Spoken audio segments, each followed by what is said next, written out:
আবার হযরত ওমর আবু বকরের কাছে যায়, গিয়ে বলতেছেন, ভাই আবু বকর, আল্লাহর রাসূল কি সত্য রাসূল? আর আল্লাহর রাসূল কি সত্য নবী নাকি?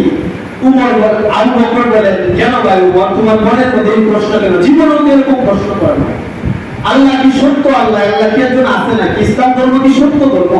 তখন রাসূল বলতেছেন, আবু বকর বলতেছেন, হ্যাঁ আল্লাহ রাসূল সত্য রাসূল, ইসলাম সত্য ধর্ম, আল্লাহ একজন আছে। তখন ওমর বলতেছেন, তাহলে বেঈমানদের সাথে কিসের শত্রু, কিসের সন্ধি, কিসের সংঘাত? চলো আমরা জীবন দিব, না হয় জীবন দিব, চলো। ওমর আবু বকর বলতেছেন, ভাই ওমর একটু থামো না, প্রায় অধিকাংশ 90% সাহাবীরাই না আমরা সন্ধি করতে রাজি না। চেয়েছিলাম উমরা করার জন্য, তারা উমরা দেয় নাই, উমরা করার জন্য দেয় নাই। এরপর আমার ভাই উসমানকে তারা হত্যা করলো, চেয়েছিলাম উসমানের জন্য নিজের জীবন দেব, শাহাদাত বরণ করবো, ওইটাই কবরে নসিব হয় নাই।